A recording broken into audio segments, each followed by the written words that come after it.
75वें आज़ादी का अमृत महोत्सव के उपलक्ष्य में केंद्रीय स्वास्थ्य मंत्री श्री मनसुख मंडाविया जी ने आज सुबह रखबाग में लोगों से की चाय पर चर्चा। इस चर्चा में आए हुए लोगों ने स्वास्थ्य के संबंधी मंत्री जी से जानकारी ली और केंद्र की तरफ से सेहत संबंधी योजनाओं को पंजाब में जल्द शुरू करने के लिए कहा। लोगों ने मंत्री जी को आयुष्मान योजना पंजाब में बंद होने का कारण भी पूछा। मंत्री जी ने कहा कि हमारी तरफ से ये योजना कभी बंद नहीं हुई है। पंजाब सरकार अपनी राजनीति के लिए पंजाब की जनता से खिलवाड़ कर रही है। हम तो जनता के सेवादार हैं। हम कई योजनाओं को पंजाब में जल्द लेकर आ रहे हैं और जो आयुष्मान योजना पंजाब में बंद हो गई है, ये योजना भी पंजाब में जल्द शुरू की जाएगी। चर्चा समाप्त होने के बाद पतंजलि योगा सोसाइटी ने भी मंत्री जी से फ्री योगा शिविर सिखाने के लिए रोज गार्डन में जगह उपलब्ध करवाने के लिए कहा। मांडविया जी ने उनके प्रस्ताव को भी जल्द पूरा करने के लिए आश्वासन दिया। इस चर्चा में भाजपा के जिला अध्यक्ष पुष्पिंदर सिंगल, कतेंदु शर्मा, प्रवीण बांसल, गुरदीप गोशा, हरकेश मित्तल के अलावा और भी भाजपा की टीम के मेंबर शामिल हुए। उस वक्त देश में जो घटनाएं घटी थी, आज भी उसके ऊपर कई पिक्चर भी बने, इतिहास भी हमें पढ़ाता है, लेकिन ये विभीषिका से हमें याद रखना है कितनी कठिनाइयों के बाद ये देश आजाद हुआ, कितना हमें सहना पड़ा है। 90 साल तक देश की आजादी की लड़ी गई थी। यहां ही और यही क्षेत्र से, यही मुल्क से अंग्रेजों का स्ट्रॉन्ग विरोध, तब जाके हिंदुस्तान आजाद। ये आजादी हमेशा के लिए रहे, इस प्रेरणा लेने का ये अवसर है। और इसलिए जिस देश की जनता में प्रखर राष्ट्रवाद होता है, या तो प्रखर राष्ट्रवाद ही देश का भविष्य तय करता है, देश को बनाए रखने में देश के नागरिक को प्रेरित करता है। प्रखर राष्ट्रवाद यही देश को आगे बढ़ाता है, क्योंकि जब आजादी की लड़त चल रही थी, तब देश के लिए मरने का समय था, तो हमारे 6 लाख युवाओं ने अपना प्राण का बलिदान दिया। लेकिन आजादी के बाद मोदी जी ने कहा कि देश के लिए जीने का समय है, देश के लिए कुछ करने का समय है, और करना देश के नागरिकों का दायित्व है। करने के लिए क्या करना चाहिए? जरूरी नहीं है कि हर व्यक्ति मीटिंग में शामिल हो जाए। राष्ट्रभक्ति तभी हो पाएगी जी नहीं। राष्ट्रभक्ति का एक रास्ता है, हमारे देश के जवान सरहद पर, बॉर्डर पर खड़ा रह के देश की सुरक्षा करता है। देश के सुरक्षा कर्मी, चाहे पुलिस से लेके पैरामिलिट्री स्टाफ से लेके सब पे हो, वो देश की सुरक्षा के लिए राष्ट्रभक्ति करता है। लेकिन आप और मैं, हमारी राष्ट्रभक्ति की डिफिनेशन क्या हो सकती है? मैं मंत्री हूं, तो एक मंत्री के रूप में मैं नेशन फर्स्ट की धारणा के अनुसार काम कर रहा हूं क्या? हम नागरिक हैं, हम व्यापारी हैं, हम डॉक्टर्स हैं, हम लॉयर्स हैं, हम ट्रेडर्स हैं, हम जहां भी हैं वहां, क्या हम जो भी कारोबार करते हैं वहां मैं ईमानदारी से काम करूंगा? जहां भी काम कर रहा हूं, वह काम के प्रति आपका कमिटमेंट है क्या? जिस काम में जो कारोबार कर रहे हैं वहां देश के सामान्य नागरिक भी मैं सरकार के रूल्स रेगुलेशन को फॉलो कर रहा हूं। मैं डॉक्टर हूं, डॉक्टर के रूप में मैं मेरा दायित्व अदा कर रहा हूं क्या? मैं नहीं करूंगा तो मेरे देश के नागरिक की स्वास्थ्य पर नेगेटिव असर होगी, तो मेरे देश को नुकसान होगा। ये भाव से हम काम करते हैं क्या? मैं मानता हूं कि हर व्यक्ति राष्ट्र के प्रति अपना समर्पण भाव, दायित्व जहां भी हो, जो भी पोजीशन में हो, ये पोजीशन में रह के वो कर सकते हैं।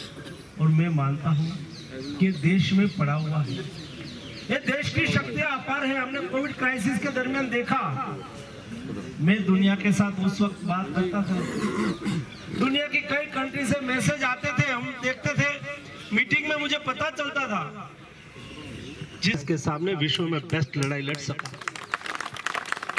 इतना ही नहीं दोस्तों, ये देश पर शक करने की आवश्यकता नहीं है, यहाँ ब्रेन पावर और मैन पावर की कभी कमी नहीं थी। ये देश में अपार शक्ति है दोस्तों। एक समय था जब दुनिया में वैक्सीन का रिसर्च होता था, उसके बाद 10 साल के बाद 15 साल के बाद ये वैक्सीन देश में आता था। जब कोविड चालू हुआ, मोदी जी ने एक मीटिंग बुलाई थी, मैं मीटिंग में था। कदों तक होएगा? आने वाली गवर्नमेंट भी कहती मैं इसका पानी पीऊँगा, चीफ मिनिस्टर साहब कह रहे हैं। मिलता रिजल्ट जीरो ही लगता है। किन्ने ट्रीटमेंट प्लांट लुधियाने से लगे है और रिजल्ट जीरो ही। बहुत पैसा लगे है इस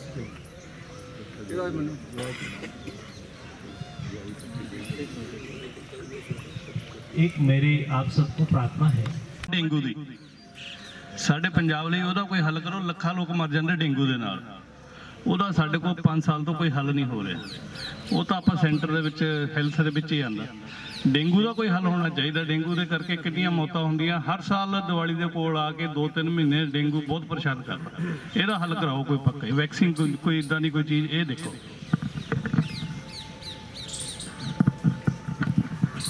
डेंगू वेक्टर बोर्न डिसीज है, मच्छर काटने से होता है और हर मॉनसून सीजन में मच्छर और डेंगू का क्रॉप हर अलग अलग मलेरिया के लिए एक टाइप के मच्छर काटते हैं तो मलेरिया होते हैं, दूसरे टाइप के मच्छर काटते हैं डेंगू होता है। ऐसे कई डिसीज जो वेक्टर बोर्न डिसीज है उसको देश से नष्ट करने के लिए हमने कार्य योजना बनाई है। हर बार उसके लिए एडवाइजरी निकाले, स्टेट गवर्नमेंट को अलर्ट करे, उसको सुविधा मुहैया उपलब्ध कराए। ये सब चीज तो एक बात है, लेकिन चलियां आ रही हैं जिवें साडे पंजाब नूं ऐसी स्कीमां की चल रही हैं भी पॉपूलेशन साडे पंजाब दी घट आ ते साडे तो लागू नहीं हुंदी। कई स्कीमां हैल्थ दी भी इदां दी स्कीमां हैगियां पंजाब दे विच। साडी मतलब इत्थे मतलब एरिया घट है या कुछ इदा दी कोई प्रपोजल सारी लभ के साढ़े पंजाब नाल धक्का होंदा है, ये दूर कराया जाए। सेंटर दी स्कीमां भी कई हैगियां पिछली सरकारों तो चलदियां आ रही ने। एरिया लिहाज नाल सानूं मार पै जांदी है, पॉपूलेशन के लिहाज नाल असीं पिछड़ जांदे हां, साडी आबादी घट आ तां पिछड़ जांदे हां असीं। वो सारा तुसीं सर्वे करा के दूर करो, बड़ी मेहरबानी होगी तुहाडी। नमस्कार सर। जैसा कि मोदी जी जहाँ पे इंडिया में जब से प्रधानमंत्री बने, परंतु जैसा कि हम देखते हैं आज हमारा पंजाब का यूथ बाहर की तरफ भाग रहा है। उसके पीछे 2-3 रीज़न है। मेरे को पंजाब का मालूम है, इसलिए पंजाब से बात शुरू कर रहा हूँ। एक तो यहाँ पे अपने आप को कोई आज की डेट में सुरक्षित महसूस नहीं करता है कई बातों से। दूसरा, यहाँ पे जैसे कि कनाडा है, कोई और कंट्रीज हैं, सरकार ने इलाज की सुविधा फ्री दे रखी है सबको। चाहे पब्लिक के ऊपर टैक्स लगाए जाते हैं, पब्लिक खुशी से टैक्स देती है। मान लीजिए बुजुर्ग हो जाते हैं, उनको संभालने का गवर्नमेंट के पास सिस्टम है। इस चीज़ को टाइम तो लगेगा। मेरी ये प्रार्थना है आपसे कि जितना टाइम भी लगता है आप कोई ऐसा प्रयास कीजिए जैसे कि ये सुविधा है इलाज की, जो भी टाइम लगे हो सके तो इसको किसी तरीके टाइम लगा के कन्वर्ट किया जाए। बहुत बहुत धन्यवाद।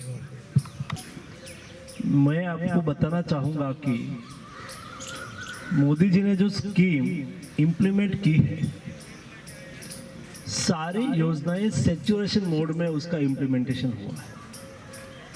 कभी मोदी जी ने हमारी फेडरल डेमोक्रेसी यानी कि संघ राज्य से देश बनता है तो राज्य का एक अधिकार है, सेंट्रल का एक अधिकार है, लेकिन राज्य सेंट्रल से अलग नहीं है और सेंट्रल राज्य से अलग नहीं है। इसलिए जो योजना भारत सरकार बनाती है वो सभी के लिए बनती है और सभी राज्य उसका अच्छी तरह से इम्प्लीमेंट करे, इसी अपेक्षा के साथ योजना बनती है। फॉर एग्जाम्पल, आपने कहा कि आयुष्मान भारत योजना या तो देश की हर नागरिक को स्वास्थ्य की सुविधा मिलनी चाहिए, बहुत आवश्यक है। कोई अमीर लोग है, बीमारी कभी किसी को पूछ के तो नहीं आती, वो अमीर के यहाँ भी आती है, गरीब के यहाँ भी आती है। अमीर के जेब में पैसा होता है, वो जहाँ जाके इलाज करवा सकते हैं, उसमें कोई दिक्कत नहीं है। लेकिन कोई गरीब, मध्यम वर्ग, छोटे लोग के यहाँ उसके परिवार में कोई बीमारी आ जाती है, उसके जेब में पैसा नहीं होता है। उसको कहे कि हार्ट का ऑपरेशन कराना है, 2 लाख रुपए इसका खर्च होगा, तो उसकी फैमिली की स्थिति बदल जाती है, बिगड़ जाती है। ऐसी स्थिति में कई लोग अपने परिवार के सदस्य को खोने की बारी आती थी, और इसलिए मोदी जी ने कहा कि एक फैमिली में 1 वर्ष में 5 लाख तक हेल्थ सिक्योरिटी दी जाएगी। यहाँ मैंने 2-4 दिन 1 सप्ताह पहले न्यूज में पढ़ा था कि आयुष्मान भारत का इलाज कोई जगह पे बंद हो गया, राज्य सरकार ने पैसा नहीं दिया, उसका हिस्सा 60% भारत सरकार देती है, 40% स्टेट गवर्नमेंट देती है। माननीय मुख्यमंत्री जी मुझे एक कार्यक्रम में मिले थे, तो मैंने उसको कहा कि ये पॉलिटिक्स की जगह पे होता है, वो करते रहना, हमें कोई दिक्कत नहीं है उसमें, लेकिन ये योजना बाधित नहीं होनी चाहिए। उन्होंने कहा था कि मैं तुरंत ही पैसा जमा कराता हूँ, तब जाके हेल्थ कवरेज सभी को मिलेंगे। दूसरा, राजनीतिकरण कई विषय में नहीं होना चाहिए, ऐसा हमारी सरकार का मानना है। हमने कभी ऐसा नहीं किया है कि ये स्टेट में हमारी सरकार संपर्क करेंगे, ठीक है, उसी में गल करनी है। अच्छा जी, राम राम। सेठ वंदे वंदे वंदे भारत वंदे भारत माता की, भारत माता की, वंदे वंदे। वो सर्किट हाउस होगी